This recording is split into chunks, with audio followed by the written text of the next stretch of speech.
A paz do Senhor Jesus, meus amados e queridos irmãos, estamos aqui mais uma vez para gravar mais uma aula de apoio para os professores da Escola Bíblica Dominical. Juntamente com a equipe do CAPED, procuramos trazer uma reflexão, uma meditação, um estudo bíblico, trazer apoios bíblicos para que os professores possam melhor apresentar as suas aulas. Pedimos a Deus que nós possamos ser uma bênção na vida de cada um que estará assistindo essa videoaula. Compartilhe com os professores, aqueles que ainda não estão tendo acesso, nos ajude na divulgação desse trabalho. Aqui temos a nossa lição, segunda lição já, do nosso Ministério de Santo André. Tem sido uma bênção para nós e desafio, né? Desafio, vencer a mediocridade na vida cristã. Hoje estamos para estudar a lição de número 11, que vai ser estudada no dia 13/6/2021, que traz o título A Espiral da Letargia e do Excesso de Atividades. Esse é o título da lição número 11. Temos aqui o nosso texto-chave, que está lá em Provérbios capítulo 6, o versículo 9, que vai dizer assim para nós: Até quando você vai ficar deitado, preguiçoso? Quando se levantará do seu sono? E a nossa leitura bíblica, que também é este versículo 9, seguindo ao versículo 10 até o 11. Então, no verso 10 diz assim: Tirando uma soneca, cochilando um pouco, cruzando um pouco os braços para descansar, a sua pobreza o surpreenderá como um assaltante, e a sua necessidade lhe virá como um homem armado. Lembrando que aqui está na tradução da NVI. Também a leitura bíblica no livro de Êxodo, capítulo 18, e o versículo 14. Quando o seu sogro viu tudo o que ele estava fazendo pelo povo, disse: O que é que você está fazendo?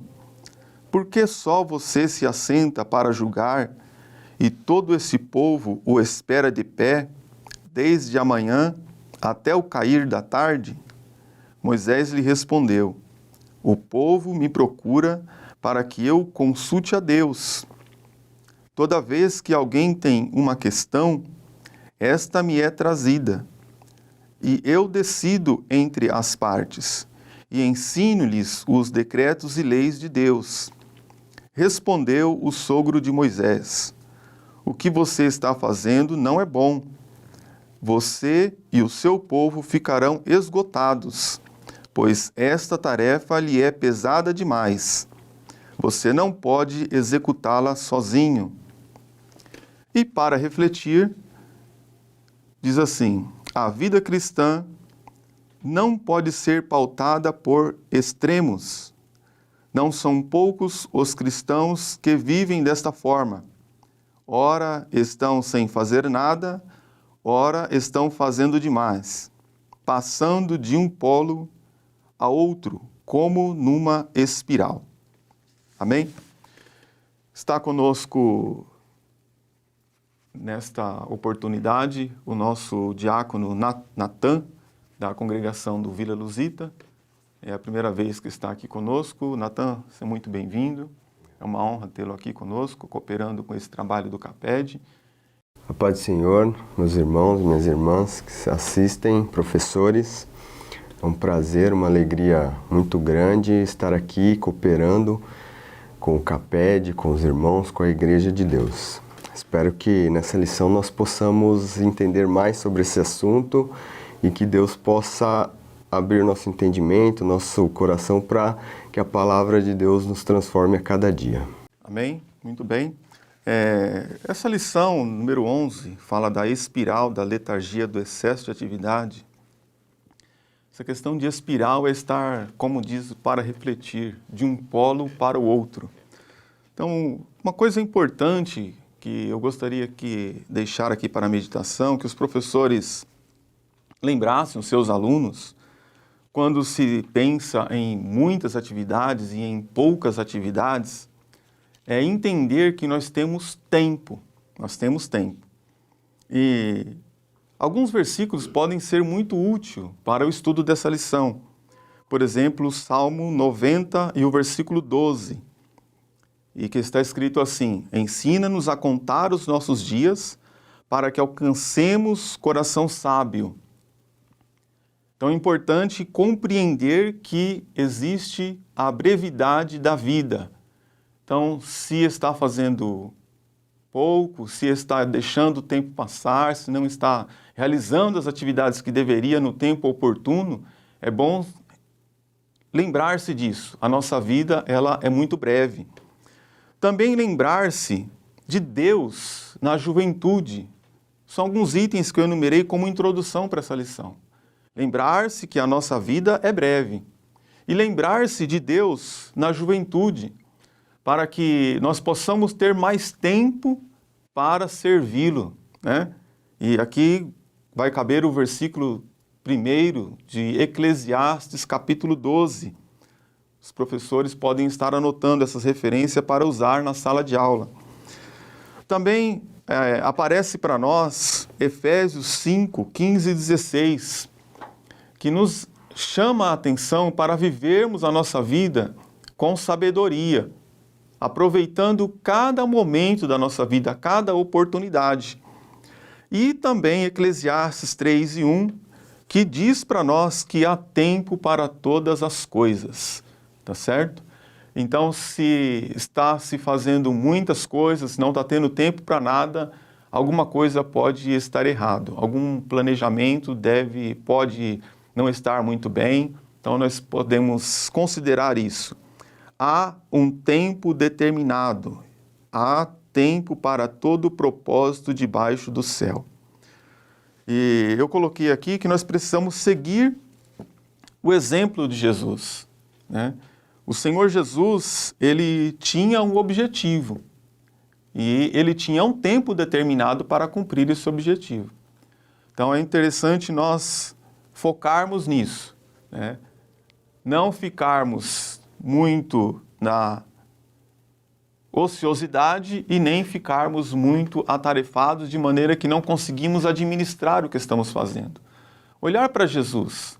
Jesus tinha um objetivo de iniciar o seu ministério e de terminar o seu ministério. E isso ele o fez muito bem. Assim, acredito que esse tema, né? Fazendo uma introdução, sim, esse tema talvez seja muito importante, muito contextual para os nossos dias, né? Nunca trabalhamos tanto, né? Nunca fizemos tantas coisas ao mesmo tempo e ao passo que existem muitas pessoas que nunca deixaram de produzir, né? Nunca estão sem fazer nada como nos dias de hoje. Então, quando nós paramos para analisar a palavra de Deus nesse tema de ou pouca atividade, letargia, procrastinação e do outro lado um excesso compulsivo de trabalho, é algo que diz muito sobre a nossa sociedade, sobre como a nossa sociedade está vivendo nos dias de hoje. Muito bem, e, inclusive é interessante também observar que o Natan colocou, porque hoje nós estamos num país com quase 14 milhões de desempregados, né? Então você fala, tem muita gente ocioso, e você vai ver quem está trabalhando demais, né? Então é uma coisa assim que nós precisamos considerar nos dias que estamos vivendo, né? A questão da letargia, né? O comentarista trouxe para nós aqui o significado, estado patológico de inconsciência, bastante semelhante ao sono profundo, né? E eu estava lendo um pouco sobre isso na área da medicina, e tem uma palavra que eu até anoto aqui na minha Bíblia, quando eu estou lendo algum texto da Bíblia, e uma situação que a medicina chama de narcolepsia, né? O que seria essa narcolepsia? É uma doença neurológica de sonolência diurna excessiva, né? E isso pode levar a pessoa a estar vivendo essa letargia, né? Pode ser até uma coisa patológica, pode ser uma doença, né, que a pessoa pode estar passando e que pode também desenvolver outras doenças, como depressão, né? Então é interessante observarmos que existe isso como doença e que pode ser tratado, né? Uma sonolência diurna excessiva é um dos principais fatores que caracteriza a narcolepsia, né? E é por isso que a Bíblia diz para nós que o nosso Deus, ele não dorme e nem tosqueneja, né? Ou seja, Deus, ele nem cochila, ele está todo o tempo atento, né? Então, é importante nós observarmos que nós não podemos deixar em momento algum que esse estado de letargia alcance nem o nosso corpo, nem a nossa vida espiritual, né? Porque nós estamos servindo a Deus, de repente nós entramos num estado de sonolência profunda e dormimos. Aí nós podemos usar a parábola que o Senhor Jesus colocou em Mateus capítulo 13, né? Que ele semeou uma boa semente no campo, mas dormindo os homens, veio o inimigo e semeou o joio no meio do trigo, né? Então, cuidado para que nós não venhamos entrar por esse caminho de deixar a vida ir como está, seguindo o curso, sem interferir, né? Sem tentar lutar contra a maré, deixar como está, vamos deixando como está para ver como fica, né? Esse não deve ser o comportamento do cristão. A Bíblia nos chama a atenção para vigiar e orar em todo o tempo, né?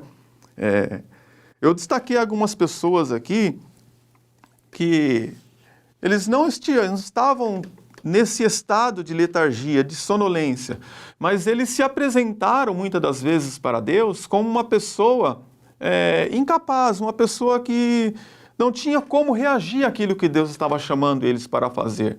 Então isso também pode ser prejudicial à obra. É você ficar na inatividade, né? Ora pela letargia, ora pela narcolepsia, ora por se julgar incapaz, então você se isola para não realizar aquela obra. Então nós temos homens de Deus na Bíblia que tiveram pensamentos aqui, por exemplo, Moisés, né? Ele se apresentou para Deus com uma incompetência pessoal. Deus chama ele para uma obra e ele fala, não, Senhor, eu não tenho essa competência, sou pesado de língua, deixa eu aqui no meu cantinho e vai fazendo a obra com outra pessoa. Então precisamos ter esse cuidado, né? Para nós não entrarmos nesse descanso de atividades por julgarmos que nós não temos uma certa competência, né? E, ao invés disso, nos colocar à disposição de Deus, como ele acabou se colocando, e Deus o capacitou para a realização daquela obra, né? Uma outra pessoa também que se apresentou como uma incompetência, uma falta de capacidade, uma posição social, foi Gideão, né? Isso os professores quiserem estar anotando.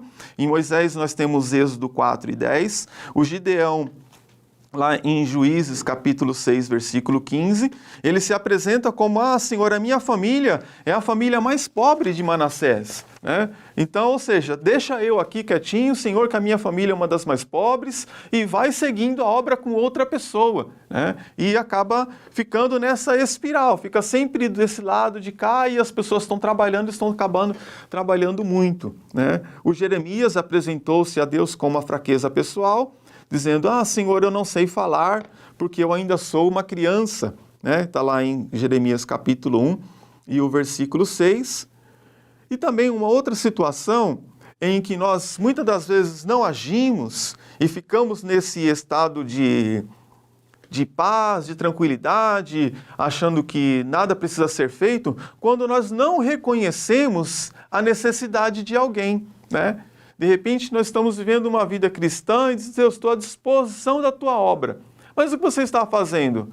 Não sei, Senhor, não estou fazendo nada, porque até agora não veio nada à minha mão para fazer, né? E aí o Senhor Jesus vai dizer assim para nós, quando você me viu com fome e não me deu de comer? Como você me viu com sede e não me deu de beber? Então, muitas das vezes, há uma falta de visão dos necessitados. E aí, consequência disso, há uma falta de ação. Se eu não tenho uma visão para ver ninguém necessitado, eu não tenho nenhuma atitude para ter uma ação para a obra. E eu acabo ficando nessa situação aqui de descanso, de tranquilidade, de inatividade, e não é bem isso que o Senhor requer de nós. Amém? Complementando, né? Eu gostaria também de citar aqui o texto logo antes do nosso texto da leitura bíblica, né?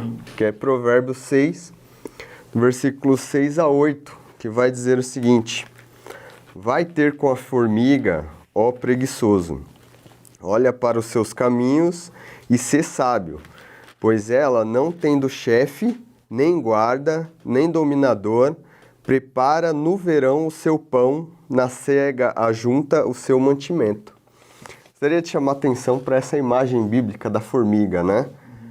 Quando essa letargia, essa falta de ação não é, como o nosso irmão Evandir falou, vindo de uma situação de doença, né? Porque aí seria necessário ações médicas, né? Precisa procurar uma ajuda médica. Mas muitas vezes ela vem de outros fatores, né? Como, por exemplo, uma sensação de que está tudo bem, está tudo certo sem mim. Está todo mundo fazendo, está tudo certo, o serviço está sendo feito, então eu posso ficar aqui tranquilo, né? Ou também, como nosso irmão bem mencionou, um pensamento, um sentimento de incapacidade, né? Mas a Bíblia nos mostra como a formiga ela é o oposto disso, né? Os irmãos, se quiserem utilizar isso na aula, seria interessante de que vejam o texto que diz que ela não tem chefe, não tem guarda e nem dominador, ou seja, ela não precisa de alguém mandando, ela não precisa de alguém dizendo para ela que ela tem que fazer o seu trabalho. Não, ela faz porque ela sabe a importância que o trabalho dela, mesmo sendo pequeno, uma formiga apenas carregando ali uma folha, um serviço pequeno, mas todas as formigas juntas começam a fazer um serviço grandioso, né? E quando você tem um sentimento de que eu não consigo fazer nada, eu não sei, eu não estou preparado, ainda no livro de Provérbios, capítulo 30, versículo 25, a mesma analogia da formiga. Veja bem, as formigas, povo sem força, todavia no verão preparam a sua comida. Ou seja, a formiga, ela não é um animal, um inseto enorme, né? Que faz, uma formiga só não faz um estrago, mas ela tem a consciência, ela tem essa inteligência do seu trabalho, da sua função. E muitas vezes, quando não é patológica a situação da letargia, da falta de ação, às vezes falta um pouco desse entendimento, dessa sabedoria de que você pode fazer, de que você deve fazer e de que não está tudo bem, sempre pode melhorar, né? Isso talvez seja um ânimo para quem está parado, para quem não está fazendo nada, né? Muito bem. Isso seria aí a questão da letargia, né? E é bem interessante lembrar que Provérbios 22, 13, né, vai dizer assim: diz o preguiçoso, um leão está lá fora, serei morto no meio das ruas. Né? Então, muitas das vezes nós estamos vivendo aí um momento de pandemia, de isolamento social, né? Então, muitas das vezes pode se usar, né, até como amuleto, né? Não dá para fazer nada nesse momento, né? Vamos deixar ver se vai melhorar. Né?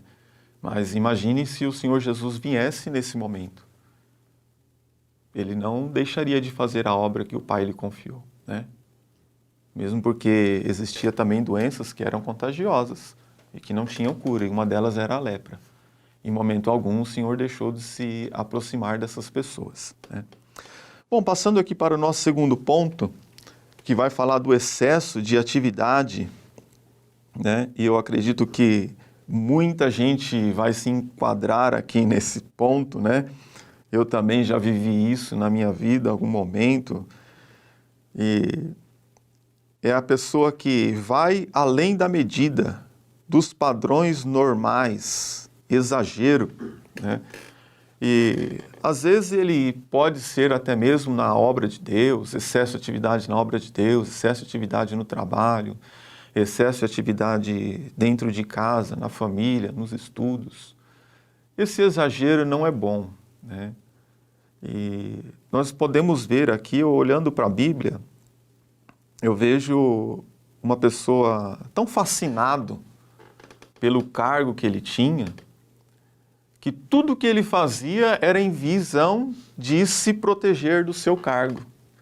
Em um determinado momento ele já estava tomando atitudes até não cristãs para proteger o seu cargo dado por Deus. E esse homem era Saul, né? Então ele estava tão exagerado, ou estava tão focado em ser rei de Israel, que ele estava fazendo de tudo para continuar como rei de Israel, até tomando atitudes que não cabia a um servo de Deus, né? Então, quando nós muitas das vezes ficamos muito bitolados naquilo que estamos fazendo, precisamos tomar cuidado, porque o maior interessado para que aquela obra aconteça é o próprio Deus, né? Então, precisamos analisar alguns fatos para saber se aquela situação que Deus nos está colocando não é para nos fazer nós pararmos um pouco para refletir no que nós estamos fazendo, né? Se nós olharmos para a vida do apóstolo Paulo, ele empregava muita força na perseguição dos cristãos. E ele trabalhava muito, ele estava cheio de atividade. Para ele, para Deus, ele achava que estava servindo a Deus, né? Era tanta atividade que ele estava fazendo, perseguindo os cristãos, que ele não parou para perguntar a Deus, será que é isso mesmo que o Senhor quer que eu faça? E parece que ele levou esse pensamento quando ele se converteu, né? Porque nós vemos ele nas suas viagens missionárias, ele querer alcançar tantos lugares que teve um momento que Deus falou assim, Paulo, para aqui, né? Eu tentei ir para a Bitínia, o Senhor não me deixou, né? Eu tentei ir para a Ásia, mas o Espírito Santo me impediu. O que Deus estava falando? Paulo, para, fica aqui, porque hoje à noite eu quero ter uma conversa contigo, né?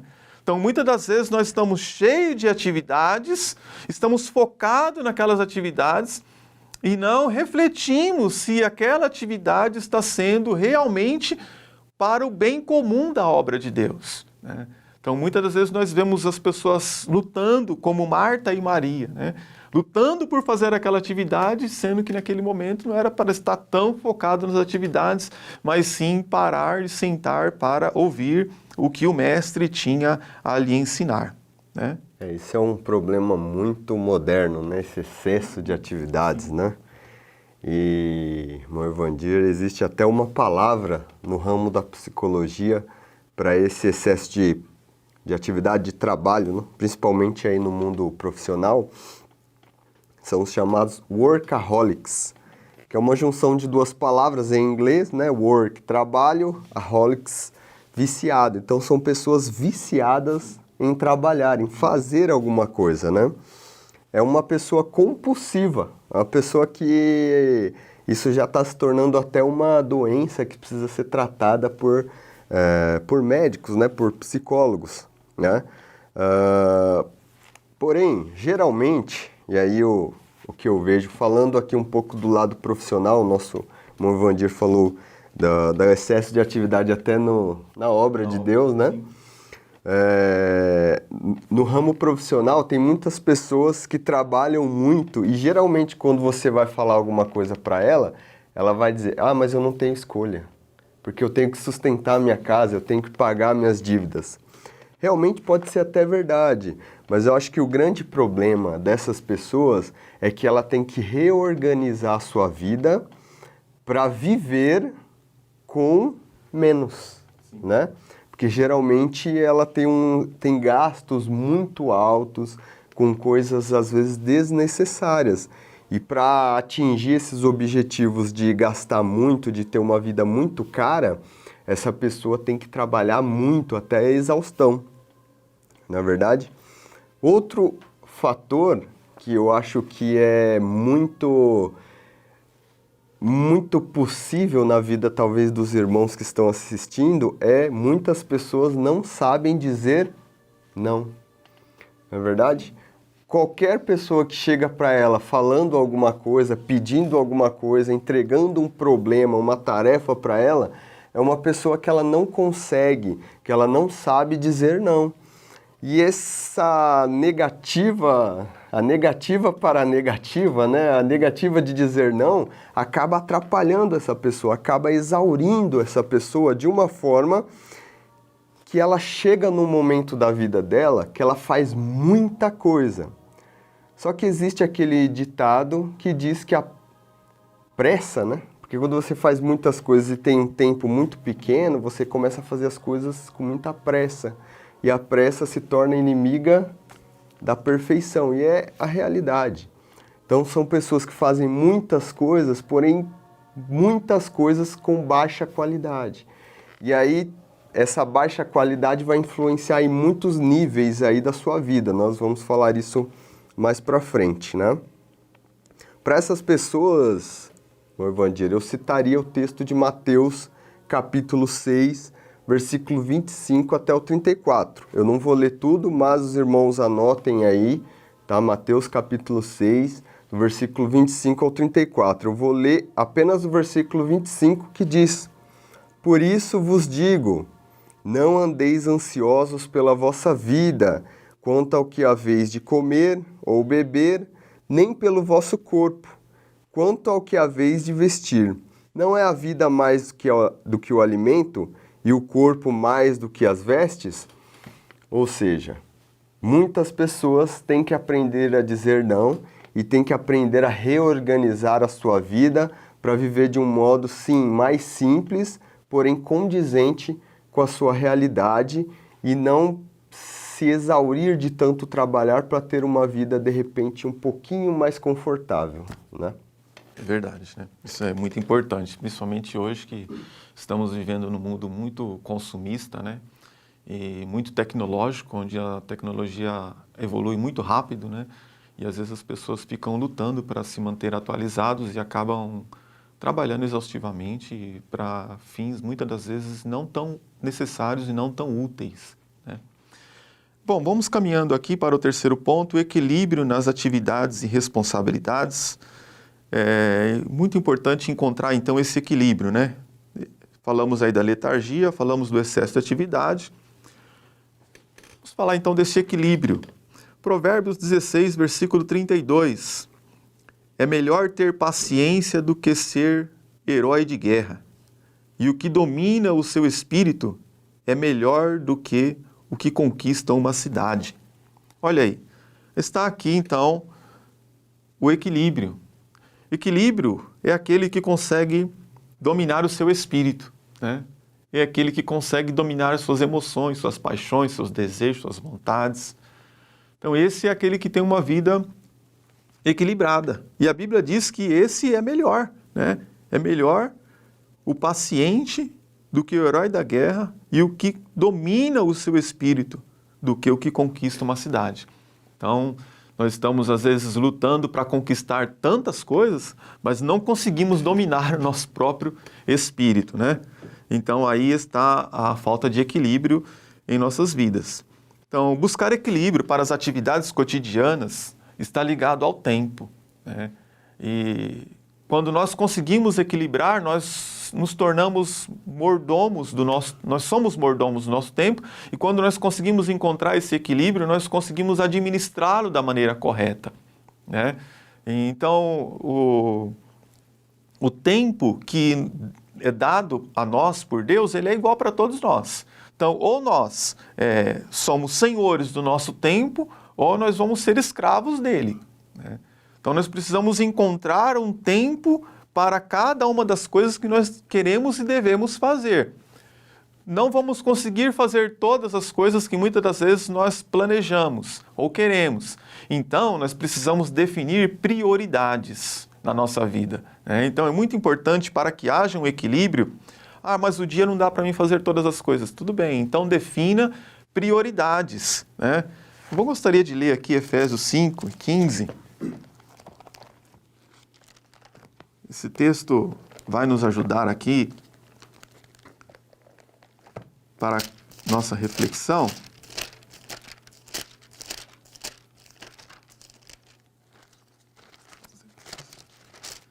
Versículo 15 e o 16. Portanto, vede prudentemente como andais, não como necios, mas como sábio, remindo o tempo, porquanto os dias são maus. Então, assim nós devemos manter esse equilíbrio, tomar cuidado com o tempo, cuidar desse tempo. Mais uma vez eu vou citar o exemplo de Jesus. O Senhor Jesus, ele era senhor do seu tempo, ele não era escravo do seu tempo. Ele sabia o tempo certo para ele fazer todas as coisas. E quando as pessoas queriam apressar o tempo dele, ele dizia assim, o meu tempo ainda não é chegada a minha hora. Quando chegou a sua hora, ele falou assim, o meu tempo está cumprido. Então o Senhor soube entender o seu tempo para a realização das atividades. Então não ficar, como a lição vai trazer aqui para nós, transitando de um polo para o outro, numa espiral, mas buscar um equilíbrio nas nossas atividades. Amém? Podemos ir para o ponto 2, irmão Natan, os malefícios dos extremos. Bom, o primeiro tópico, né? Sim. A falta de equilíbrio na vida pessoal. No âmbito pessoal, nós temos muitos problemas, né? Quando você vive uma vida desequilibrada, né? Você tem muitos problemas como pessoa. O primeiro, ainda falando do ramo profissional, se você é um preguiçoso, né? Como algumas vezes até a Bíblia usa essa palavra, preguiçoso, provavelmente no seu emprego você pode ser demitido, você pode vir a não participar de promoções, né? De premiações. E também, infelizmente, você pode até causar escândalo ao Evangelho. Por quê? Aquela pessoa que é preguiçosa vai ser tida como uma pessoa que não faz nada, né? E se as pessoas souberem que ela é crente ainda, né? Aí provavelmente vai manchar até o nome do Evangelho por esta razão, né? Agora, por outro lado, o super multitarefas, ele também pode se prejudicar profissionalmente também, né? Em alguns lugares ele poderia até ser tido como alguém, um ótimo profissional, mas muitas empresas, muitos empresários já entenderam que essa pessoa, como nós citamos anteriormente, ele é uma pessoa que faz muitas coisas, mas coisas com baixa qualidade, porque ele tem muitas tarefas. Então o trabalho dele sai sempre com baixa qualidade. Isso é um problema muito sério para uma pessoa no âmbito profissional, né? E também, irmãos, no âmbito da saúde. Falamos aqui no âmbito profissional, mas no âmbito da saúde esses problemas vão até ser mais sérios. Um preguiçoso, ele pode sofrer de sedentarismos, pode ter problemas cardiológicos, problemas físicos, não é verdade? Já o compulsivo também.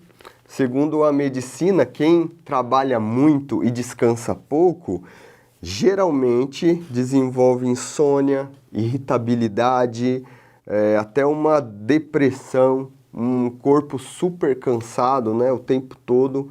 Por quê? Porque não há descanso, porque não há um momento de repouso, né? É importante a gente levantar para aquelas pessoas que trabalham muito a importância do descanso, a importância do repouso, né?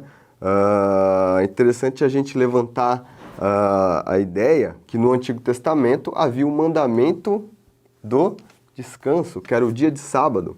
Obviamente nós não vamos entrar nesse tema, mas Jesus ressignificou esse mandamento para nós, por isso nós não guardamos o sábado, mas é interessante porque o dia de sábado não era dia de adorar a Deus. O dia de adorar a Deus no Antigo Testamento era todo dia. Era enquanto você trabalhava, enquanto você estava em casa, enquanto você fazia seus negócios. Era todo o tempo você deveria adorar a Deus.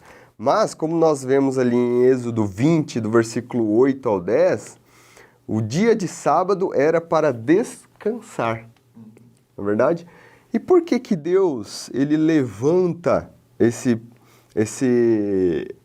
essa questão do sábado? Porque o repouso ele é muito importante para o ser humano. O ser humano ele é criatura de Deus, ele é a imagem e semelhança de Deus. Nós, os seres humanos, nós criamos máquinas e essas máquinas podem funcionar 24 horas por dia, mas mesmo assim elas quebram, não é verdade? Agora o ser humano não é assim.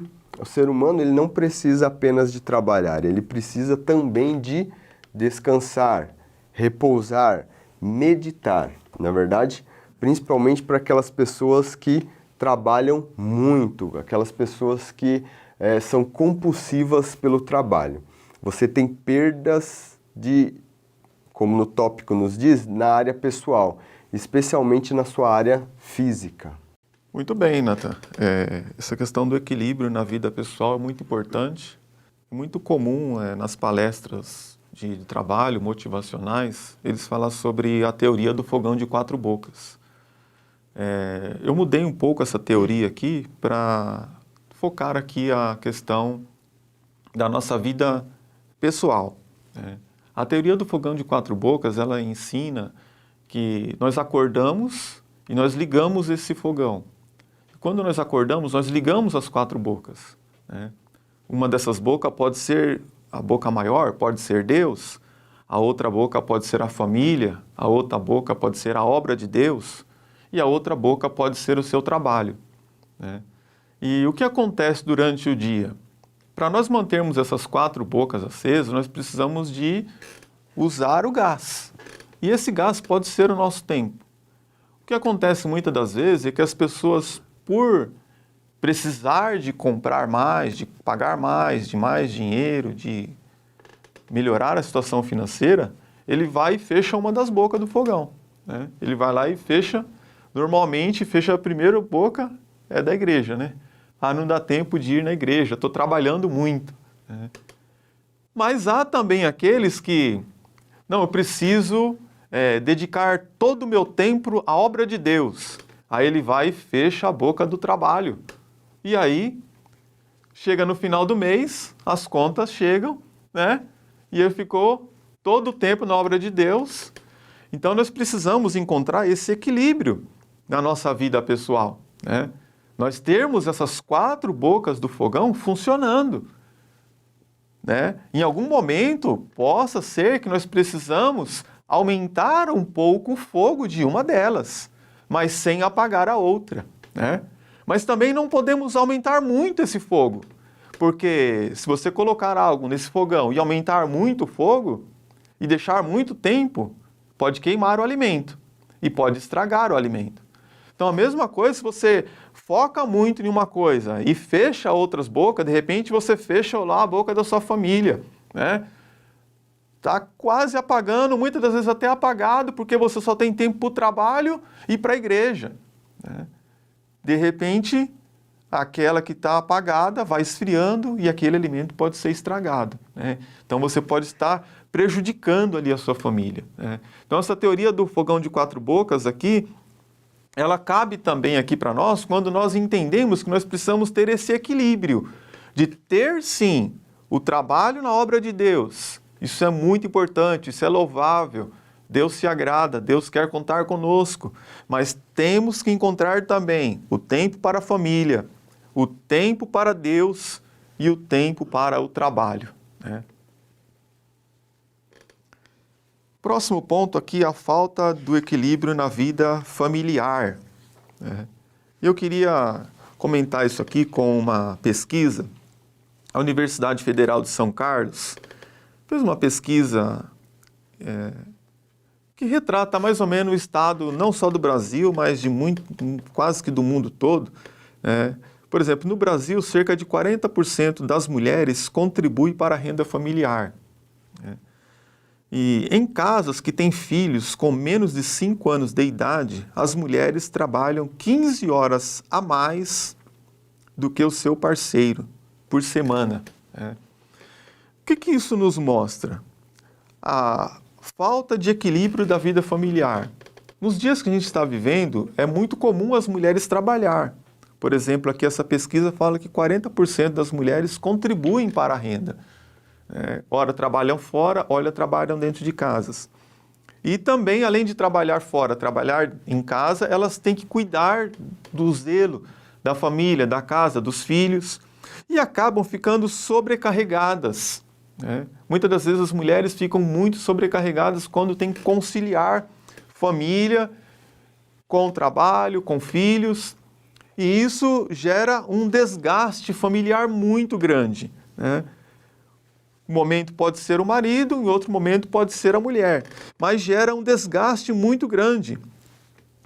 E uma terapeuta familiar diz assim, olha, a dificuldade de conciliar a realização pessoal, profissional, familiar, faz com que as pessoas se sintam divididas e até culpados e fiquem frustrados por não conseguir lidar com a situação, né? Então a pessoa acaba ficando frustrado, porque ele não consegue conciliar, né? Trabalho, família, casa. Então precisamos às vezes parar um pouco e eleger prioridades na nossa vida e ver se não estamos gastando muito tempo com coisas que podem ser deixadas para um segundo plano. Nessa questão familiar, eu acho que talvez seja, como usando aí a expressão do nosso irmão Evandir, a boca que mais é desligada, né? Infelizmente, nos dias de hoje. Principalmente por aquele que trabalha demais, porque aí o seu tempo é roubado, né, da sua família.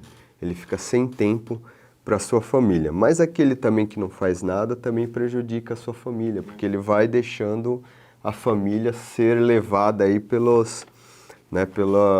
vida levando a família dele, né?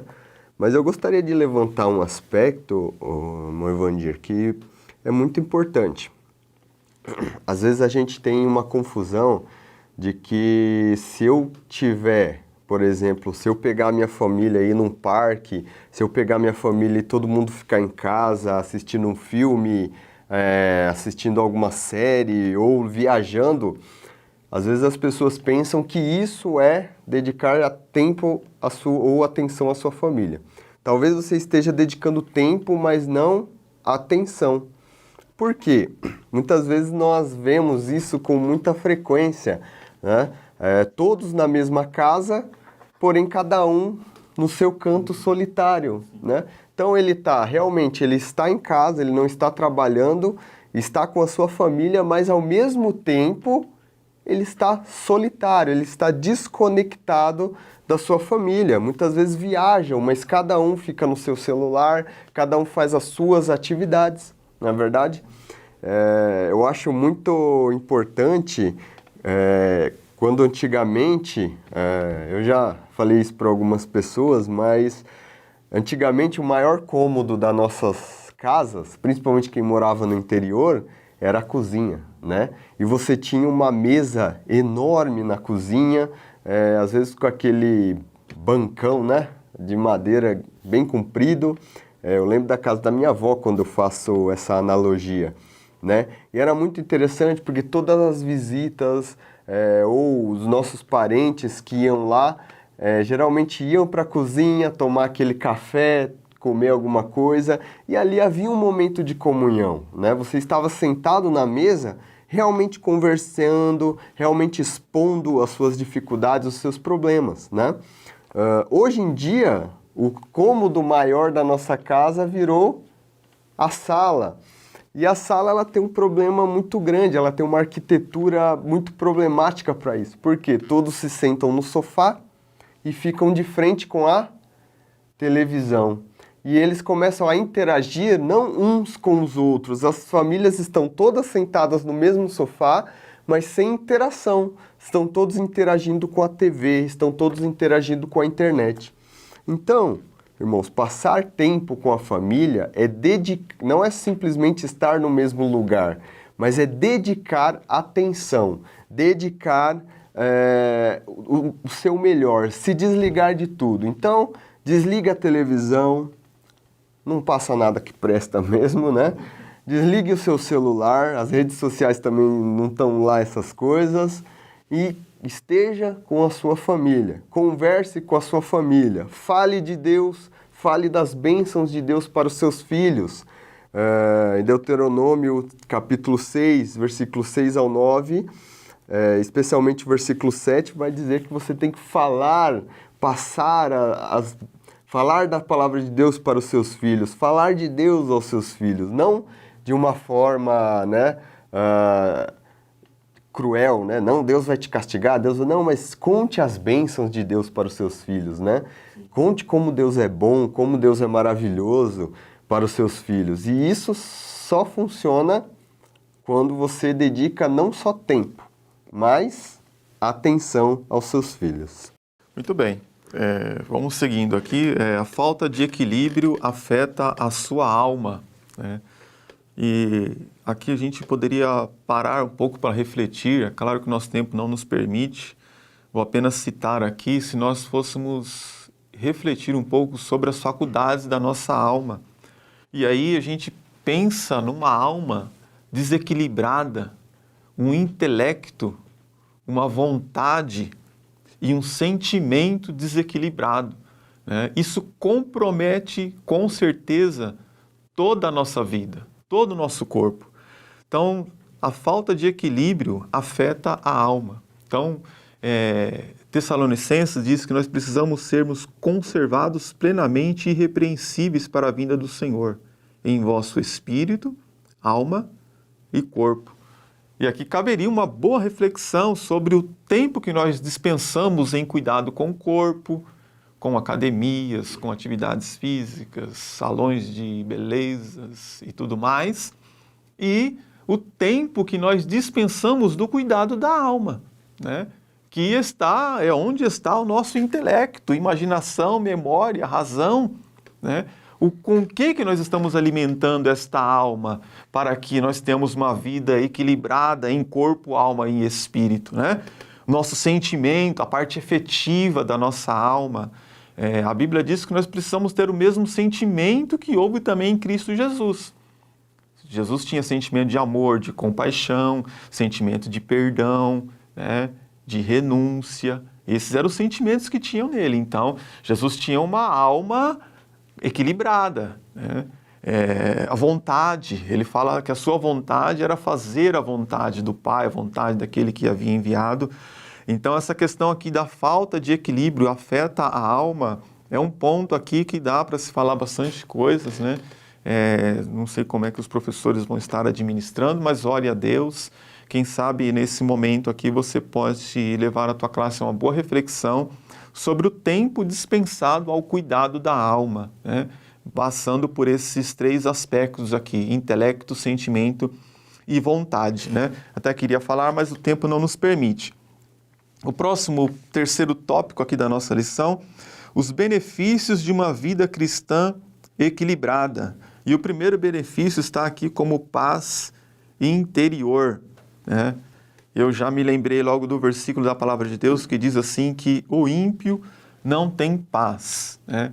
Então essa paz interior ela é conquistada primeiro pela aceitação de Cristo na sua vida, né? Se você aceitou a Cristo, você tem paz, essa paz interior. E essa paz ela não pode ser manchada, ela não pode ser tirada, né? Não podemos deixar que nada venha tirar essa paz interior.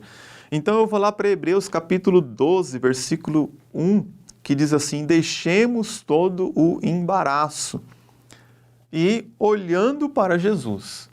Então, o que está na nossa vida tirando essa paz interior, né? É importante nós vivermos esta paz interior em nossas vidas.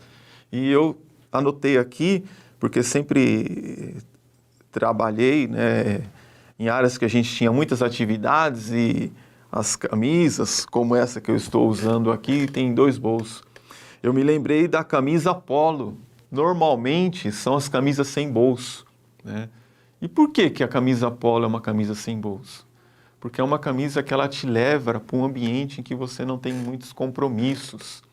Então, muitas das vezes, nós precisamos levar a nossa família, a nossa vida, nosso pensamento para um momento em que nós não tenhamos tantos compromissos, né?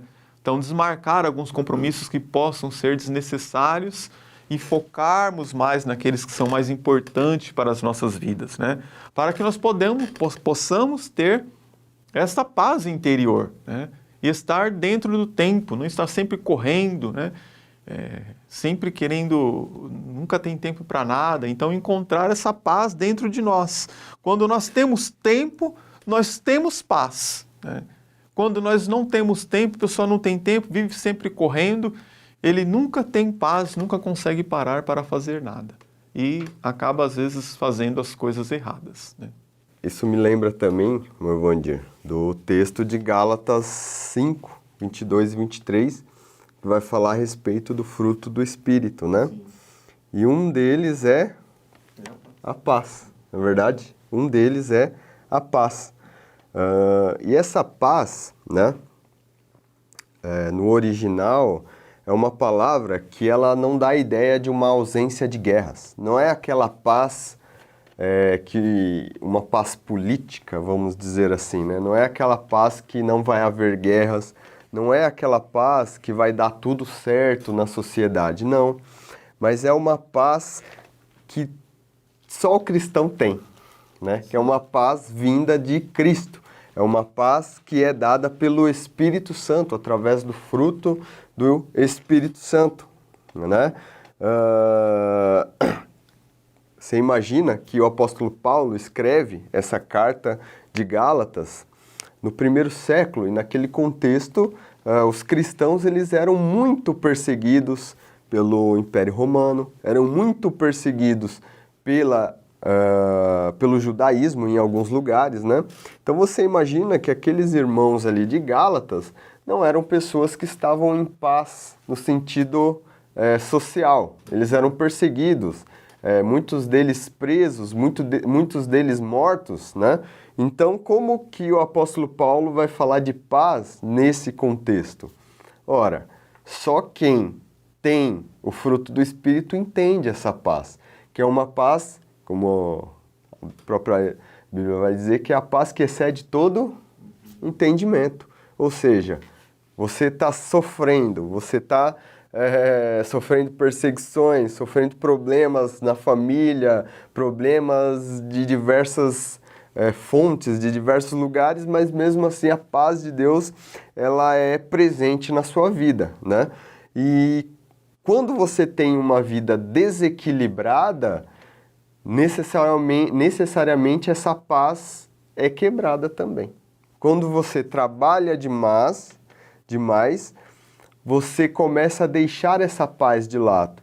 E quando você também não faz nada, você deixa de ser um ser produtivo, você deixa de ser imagem e criatura de Deus. Perceba que Gênesis 2:15, Deus fez o homem e logo deu a ele um trabalho. Veja bem, Gênesis 2:15 vai dizer: tomou, pois, o Senhor Deus ao homem e o colocou no jardim do Éden para o cultivar e o guardar. Então o trabalho, irmãos, ele foi criado por Deus. Ele foi criado por Deus. Só que o problema é que o pecado deturpou o trabalho. Tanto é que em Gênesis 3:17 você vai ler que a partir do pecado, agora Adão vai ter que trabalhar e com fadiga ele vai se sustentar. Então o trabalho, ele é algo criado por Deus, porém deturpado pelo pecado. Então nós vivemos hoje, talvez os nossos trabalhos sejam fatigantes muitas vezes. Isso porque o pecado que entrou no mundo deturpou o trabalho que Deus criou. Pensando nessa questão da criação, o ser humano ele é criado para produzir alguma coisa. Não estou dizendo assim produzir no sentido profissional, mas ele é um ser que ele tem que fazer algo, ele tem que criar algo. É muito comum, os irmãos devem conhecer uma pessoa que sempre trabalhou na vida, sempre trabalhou, e quando ela aposenta e ela corta todo o seu trabalho, diz, não, agora eu não vou fazer mais nada, é muito comum essa pessoa entrar em depressão. Por quê? Porque ele passa a se entender, ele passa a sentir-se como um inútil. E isso é muito terrível na vida das pessoas. Então o ser humano ele tem que trabalhar, porque Deus criou o trabalho, ele tem que produzir, porém o ser humano não vive só de trabalho. O ser humano ele vive de outros elementos que compõem a sua vida. Então essa paz, quando você tem uma vida desequilibrada, ela é quebrada. Você passa a não ter mais essa paz que vem do Espírito Santo de Deus. Muito bem, vamos aqui para o próximo ponto. A família agradece, né? Então eu queria deixar o Salmo 127, versículo de número 2, que diz assim: inútil vos será levantar de madrugada, repousar à tarde, comer pão de dores, pois assim dá ele aos seus sonos, aos seus amados o sono. Então a família vai agradecer quando nós dispensamos tempo para a família. Precisamos cuidar para que não estejamos fazendo tantas coisas inúteis e deixar de fazer as coisas importantes, né? As coisas que são mais úteis. Se preocupar um pouco menos com ter e possuir e comprar e adquirir e se preocupar mais com as pessoas que estão ao nosso lado, né? Não lembrando somente nas datas comemorativas. Procurar saber usar muito bem o offline, né? Isso é muito importante. O celular ele também pode ser desligado, né? Isso é importante. Desligar televisão, desligar celular e você vai ver que o seu tempo vai ser mais produtivo. Vamos aqui para o último ponto. O reino de Deus agradece, né? O reino de Deus agradece quando você é um mordomo fiel do seu tempo. Porque se você administrar bem o seu tempo, você vai encontrar tempo para a sua família, tempo para a obra de Deus, tempo para o seu trabalho. Então o reino de Deus vai agradecer a você por isso, né? Lembremos que no Salmo 90, ele traz-nos um ensino sobre a questão do tempo. O Salmo 90, no versículo 2, vai falar de eternidade a eternidade tu és Deus. Então Deus é eterno. Aí no versículo 4 vai dizer, 1000 anos são aos teus olhos como um dia. Deus é eterno e Deus não se limita a um espaço de tempo, um dia, 2 dias. E lá no versículo 10 vai falar que os dias da nossa vida chegam aos 70. Então assim, Deus é eterno e não se limita a tempo. Mas Deus criou o tempo para nós, porque a nossa vida não é eterna. Aqui na Terra nós temos uma vida limitada, né? E lá vai dizer que alguns chegam aos 70. Então nós temos um período em que vamos viver aqui na Terra. Então como é que eu vou aprender então? Versículo 12 do mesmo Salmo 90. Senhor, ensina-nos a contar os nossos dias de tal maneira que alcançamos um coração sábio. Então o reino de Deus vai agradecer quando eu entender que eu estou aqui na Terra e que eu tenho um tempo para viver aqui e que eu preciso administrar o plano que Deus tem na minha vida dentro deste tempo, né? Se eu vou casar, se eu vou ter filhos, se eu vou construir uma família, se eu vou ter aonde morar e o que eu vou fazer para a obra de Deus. Tudo isso eu preciso colocar dentro do tempo em que Deus me entregou. Ele entregou esse tempo para mim. O tempo que ele entregou para mim, o dia é um dia de 24 horas, assim como as outras pessoas também têm um dia de 24 horas.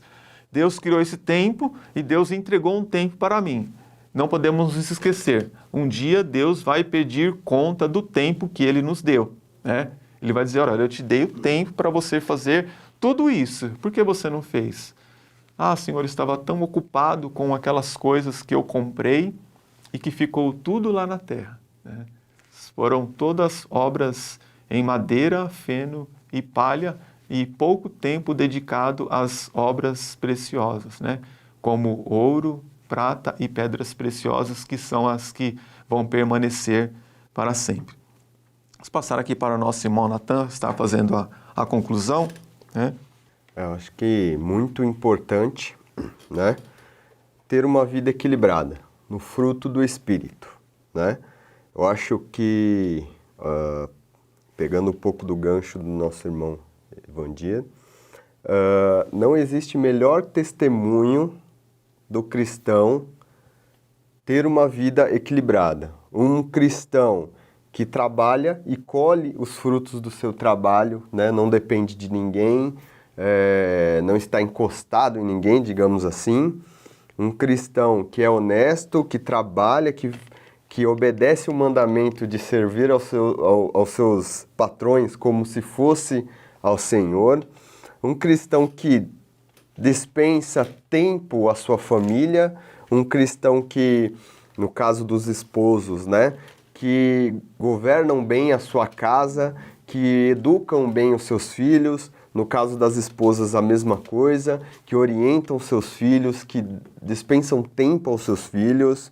Um cristão que não é ganancioso ou ambicioso em excesso, mas ele sabe viver com o que ele tem, não é verdade? Ele sabe organizar a sua vida para que ele não precise trabalhar muito, né? Trabalhar além da conta. Um cristão que faz as coisas de Deus com qualidade, né? Faz as coisas de Deus com qualidade e faz, né?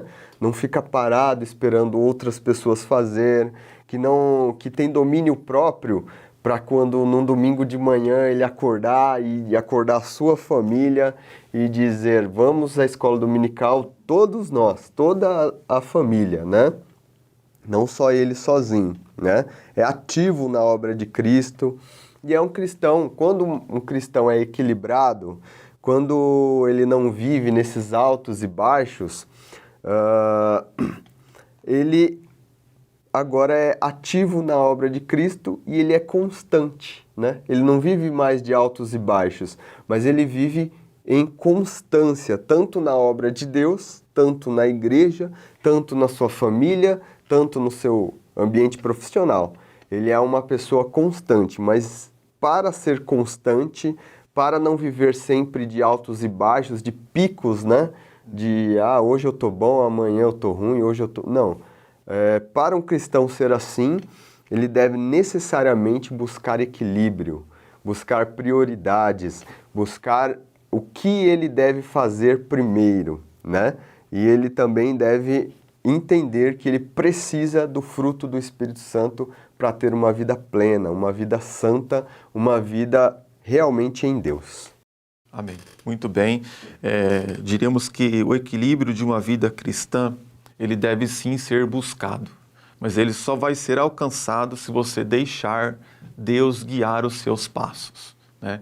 De repente você vai ficar lutando sempre contra a maré, tentando resolver aquilo que você precisava deixar Deus te ajudar a guiar os seus passos, né? Gostaria de deixar Mateus 6:33 também, isso na conclusão das lições. Buscai primeiro o reino de Deus. Gostaria de deixar João 2:4, que é o mesmo Jesus que disse assim: ainda não é chegada a minha hora. Então ele entendia muito bem o tempo que ele tinha para fazer as coisas. Ele diz lá no versículo 17 de João, ou no capítulo 17 de João, versículo 1, Pai, é chegada a minha hora. Então, podemos entender que o equilíbrio ele vai acontecer quando nós entendermos a hora para cada uma das coisas que nós precisamos fazer, né? Lá no Salmo 9, versículo 17, está o destino para aqueles que se esquecem de Deus. Então, lembre-se do que nós falamos aqui, lembre-se da teoria do fogão de 4 bocas, não deixe que essas bocas venham a apagar, mantenha acesas essas chamas, mantenha esse equilíbrio na família, no lar, na casa, no trabalho, né? E busque a Deus, coloque diante do Senhor aquilo que mais está te prejudicando, que mais está tomando o seu tempo, para que o Espírito de Deus lhe dê direção para você melhor viver uma vida melhor. Amém? Louvamos então a Deus por mais esta aula, pelo privilégio de poder estarmos cooperando aqui com a equipe do CAPED, né? Com o nosso irmão Natan também, muito bem-vindo também. Deus continue abençoando a vida do irmão, a sua família. E vamos então estar orando, agradecendo a Deus. Não deixe de acompanhar as nossas aulas, não deixe de compartilhar com outros amigos, irmãos, professores. E até a próxima aula, onde nós vamos estar estudando Ampliando a Visão do Reino, que é a lição de número 12. Estaremos orando então, agradecendo a Deus.